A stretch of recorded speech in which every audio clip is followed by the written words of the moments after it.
all of a sudden, there were 17 million people who were an expert on sign language and who embraced Irma in a way that we've never seen that before.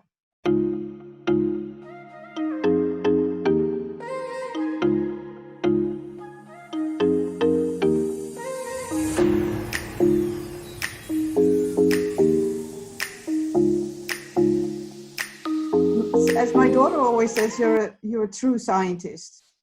I'm a researcher in my blood, and that's what I've actually always been doing, observing things, questioning, wanting to find out what's happening, why are people behaving in a certain way, why are people communicating in a certain way, and well, that's the big trigger in my life, I think.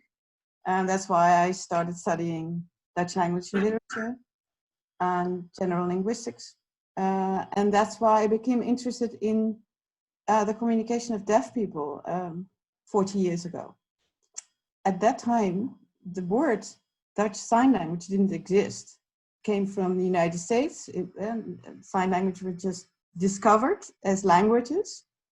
And the reason they were all of a sudden called languages is because an English professor found out that you can linguistically analyze a sign language.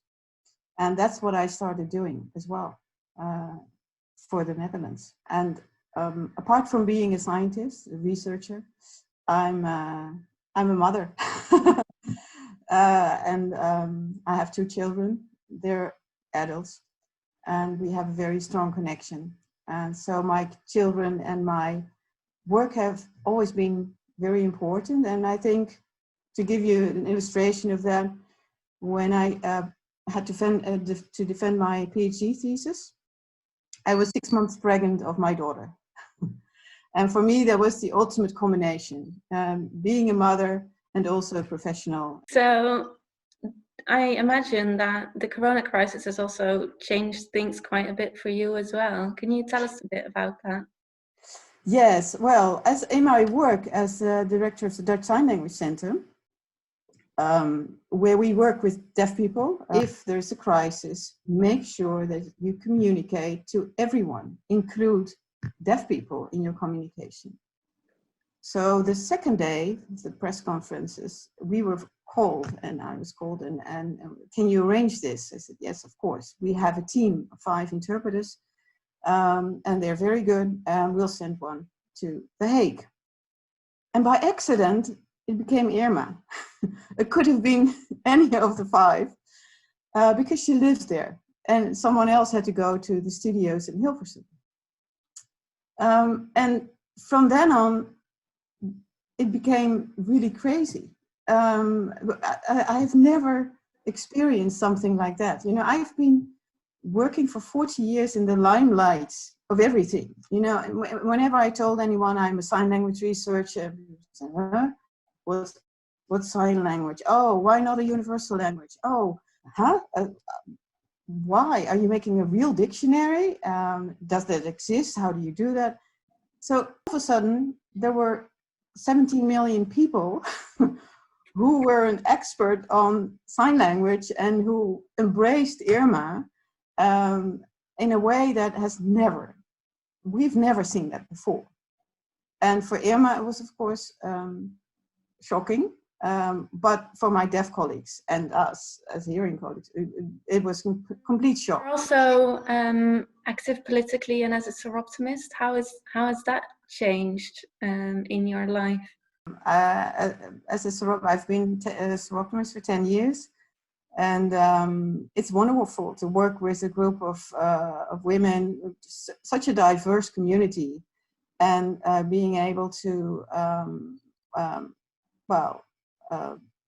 set up projects or set up funding for good projects. We've worked on very interesting projects in India, and I was glad I can be part of that. And I learn a lot from everyone. It's nice to have many generations, and I think we can all support each other in various ways, because well, some have young families and kids, and especially in this Corona time, I think a lot of people were exchanging information about how do you do this and how do you work, and especially the combination of work and family is, of course, always an issue.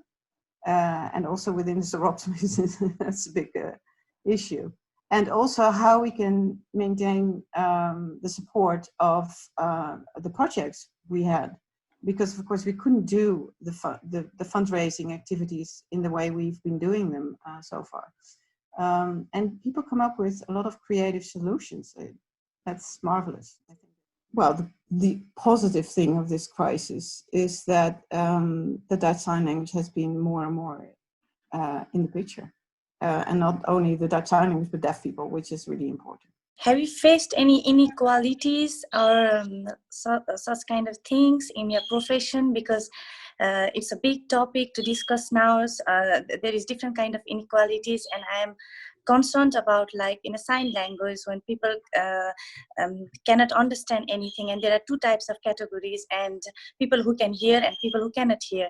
Do you think the inequalities between them is affecting, and how do you elaborate it actually? How do you feel? That triggered my whole interest also in sign language, this whole inequality between deaf and hearing people. Because one of the first things I encountered was hearing teachers talking about their deaf pupils where they were there as if they were not there. So if you don't have access to information, you are not on an equal level in any society. And that's really important. So I've seen that throughout my whole career. That it has changed a lot thanks to the technical developments. So deaf people can Google information, they can read information, but it's still there. It's still, well, you see it at the press conferences, or you see it on television. People are more interested in the interpreter than in the person they interpret for.